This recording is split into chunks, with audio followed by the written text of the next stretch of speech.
Assalamualaikum warahmatullahi wabarakatuh. Salam guru penggerak. Saya Helmi, calon guru penggerak angkatan 9 dari SMK Al-Ikhwaniyah Kota Tangerang Selatan. Kali ini saya akan memaparkan demonstrasi kontekstual dari pemikiran filosofis Ki Hajar Dewantara serta implementasinya di sekolah saya. Grade kriteria pada tugas kali ini adalah sebagai berikut. 1. Peserta mampu memaparkan penerapan ide atau gagasan sesuai dengan pemikiran Ki Hajar Dewantara.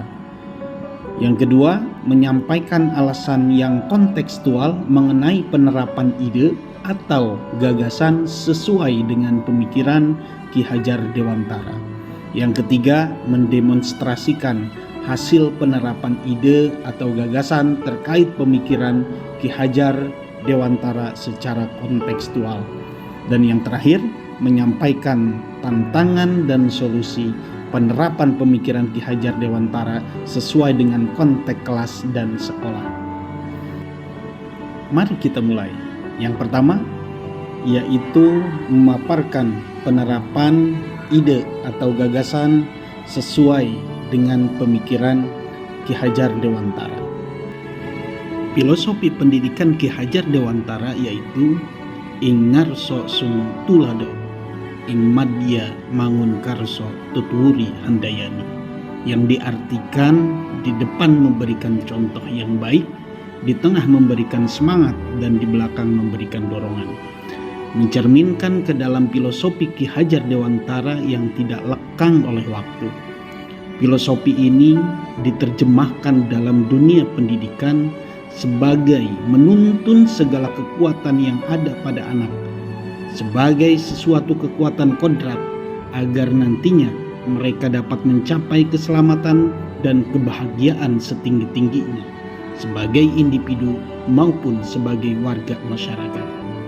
Memandang pendidikan sebagai tempat persemayaman benih-benih kebudayaan dalam masyarakat, Ki Hajar Dewantara memiliki keyakinan bahwa untuk menciptakan manusia Indonesia yang beradab, maka pendidikan menjadi salah satu kunci utama untuk mencapainya. Pendidikan dapat menjadi ruang berlatih dan bertumbuhnya nilai-nilai kemanusiaan yang dapat diteruskan atau diwariskan. Pendidikan menciptakan ruang bagi murid untuk bertumbuh secara utuh agar mampu memuliakan dirinya dan orang lain.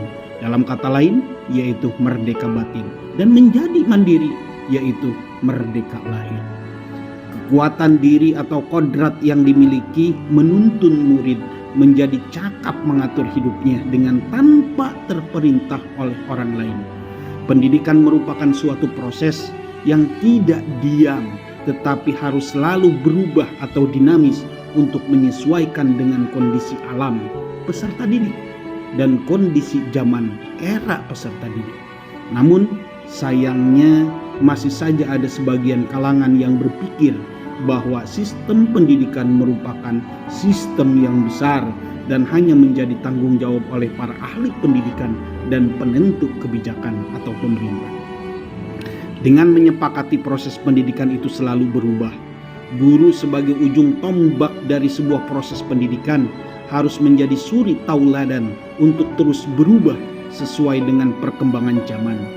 Guru yang selalu mengeluh dengan perubahan yang ada seperti perubahan kurikulum, perubahan teknologi, hendaknya keluar dari pemikiran sempitnya dan mulai merubah mindsetnya jika memang mencintai profesi dan ingin mengembangkan peradaban bangsanya. Setelah kita memahami ide gagasan Ki Hajar Dewantara, mari kita sampaikan alasan yang kontekstual mengenai penerapan dan ide gagasan sesuai dengan pemikiran Ki Hajar Dewantara. Jika menilik lebih dalam, sekolah atau kelas pun sudah merupakan sebuah sistem pendidikan dalam ruang yang kecil. Kondisi dan permasalahan tiap kelas pasti berbeda-beda.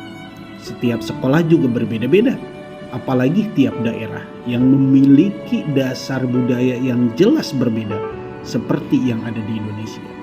Sistem pendidikan di ruang kelas akan terlaksana secara efektif apabila kita memperhatikan asas trikon yang digagas oleh Ki Hajar Dewantara. Asas trikon ini menjadi prinsip perubahan yang dapat kita lakukan untuk mewujudkan transformasi pendidikan. Asas trikon sendiri terdiri dari 3 asas utama, yaitu kontinuitas. Asas kontinuitas yaitu pengembangan pendidikan yang harus dilaksanakan secara terus-menerus dan berkesinambungan. Sebuah perencanaan pembelajaran harus dirancang dengan baik agar bisa mengakomodir kebutuhan siswa. Guru memfasilitasi murid sesuai dengan kebutuhannya, karena setiap murid mempunyai karakteristik yang berbeda-beda, sehingga tidak bisa diberi perlakuan yang sama. Hal ini dikenal dengan istilah pembelajaran berdiferensiasi. Pembelajaran berdiferensiasi tidak berarti pembelajaran dengan memberikan perlakuan atau tindakan yang berbeda untuk setiap murid, maupun pembelajaran yang membedakan antara murid yang pintar dengan yang kurang pintar. Karakteristik pembelajaran berdiferensiasi antara lain: lingkungan belajar mengundang murid untuk belajar. Kurikulum memiliki tujuan pembelajaran yang didefinisikan secara jelas terhadap nilai-nilai yang berkelanjutan. Guru menanggapi atau merespon kebutuhan belajar murid dan manajemen kelas efektif. Perencanaan pembelajaran kemudian akan dilanjutkan dengan pelaksanaan pembelajaran dan diakhiri dengan evaluasi dan perbaikan yang tepat. Yang kedua yaitu asas konvergensi. Asas konvergensi yaitu pengembangan pendidikan yang dilakukan bisa mengambil dari berbagai sumber dan disesuaikan dengan kebutuhan dan potensi yang kita miliki sendiri. Seperti pada dewasa ini, era digital yang telah memudahkan para guru untuk dapat mempelajari berbagai informasi pendidikan dari mana saja dan kapan saja. Hal ini melahirkan banyak portal pembelajaran yang dapat diakses dengan sangat mudah oleh siswa maupun guru. Peran guru dalam hal ini adalah sebagai motivator, karena kebanyakan guru tidak lahir di zaman teknologi seperti dewasa ini. Sadarilah bahwa anak-anak adalah tuan rumah di dunia digital ini.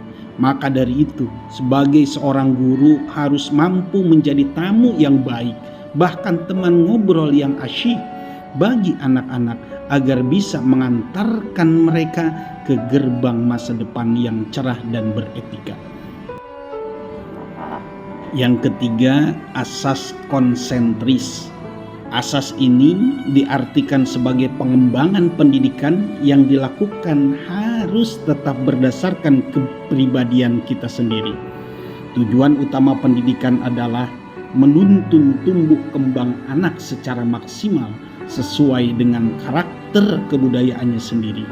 Oleh sebab itu, meskipun Ki Hajar Dewantara menganjurkan kita untuk mempelajari kemajuan bangsa lain, tetap saja semua itu ditempatkan secara konsentris dengan karakter budaya kita sebagai pusatnya.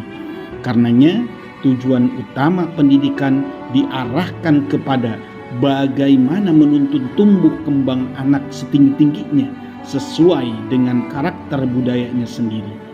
Kita boleh mempelajari atau menggunakan teori atau dasar pendidikan dari bangsa lain, namun harus kita sesuaikan dengan budaya daerah agar memperoleh kemajuan yang sesuai dengan harapan. Mari kita memasuki poin yang ketiga, yaitu mendemonstrasikan hasil penerapan ide atau gagasan terkait pemikiran Ki Hajar Dewantara secara kontekstual. Dalam konteks kelas dan sekolah, kita bisa melakukan dua hal. Yang pertama, dalam pembiasaan. Sebagai contoh, bisa melaksanakan pembiasaan sholat berjamaah, sekolah bersih, olahraga, bersedekah, dan banyak lagi yang lainnya. Kemudian yang kedua, pembelajaran. Di dalam proses pembelajaran harus berpusat kepada peserta didik. Ada 4 model yang bisa kita terapkan dalam proses pembelajaran. Yang pertama, problem based learning. Kemudian yang kedua, project based learning. Yang ketiga, discovery learning. Kemudian yang terakhir bisa kita terapkan dalam proses pembelajaran, yaitu inquiry learning. Memasuki poin yang terakhir, yaitu penyampaian tantangan dan solusi penerapan pemikiran Ki Hajar Dewantara sesuai dengan konteks kelas dan sekolah. Dalam konteks sekolah dan kelas, ada tantangan dan pasti ada solusinya. Biasanya tantangan yang dihadapi di lapangan yang pertama adalah melaksanakan pembelajaran sesuai dengan kodrat alam dan kodrat zaman. Solusi yang bisa dilakukan itu adalah mengadakan pelatihan kepada guru untuk meningkatkan kompetensi diri dalam penguasaan keterampilan abad 21. Tantangan yang kedua, melaksanakan kegiatan pembiasaan secara kesinambungan yang berdampak dan bermakna pada murid. Solusi yang bisa dilakukan adalah konsistensi dan komitmen seluruh warga sekolah dalam melaksanakan kegiatan pembiasaan.